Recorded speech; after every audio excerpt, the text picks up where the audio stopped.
നമ്മുടെ ഇന്നത്തെ ഈ കുഞ്ഞു വീഡിയോയിലേക്ക് എല്ലാവർക്കും സ്വാഗതം. ഇന്ന് നമ്മൾ പച്ചരിയും കൊണ്ടാണ് ഉപ്പുമാവ് ഉണ്ടാക്കിയത്. ക്യാരറ്റ് ഇട്ടെണ്ണു, ബീൻസ് ഇട്ടെണ്ണു, ഉള്ളി ഇട്ടെണ്ണു, തേങ്ങയൊക്കെ ഇട്ടിട്ടുണ്ട്.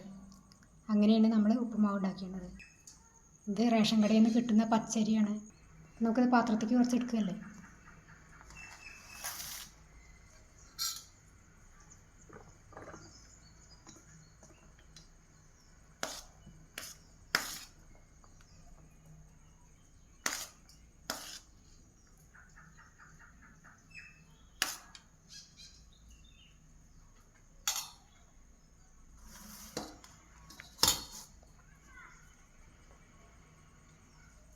നിങ്ങളൊക്കെ കഴിച്ചോ? കഴിച്ചിട്ടില്ലെങ്കിൽ കഴിക്കണേ. അപ്പോൾ ഞാനിത് കഴിക്കട്ടെ. നമ്മുടെ ഇന്നത്തെ വീഡിയോ ഇഷ്ടപ്പെട്ടിട്ടുണ്ടെങ്കിൽ ഒന്ന് സബ്സ്ക്രൈബ് ചെയ്യണേ, ലൈക്ക് അടിക്കണം, ഷെയറും ചെയ്യണേ. അപ്പോൾ നമുക്ക് നാളെ വീണ്ടും കാണാം.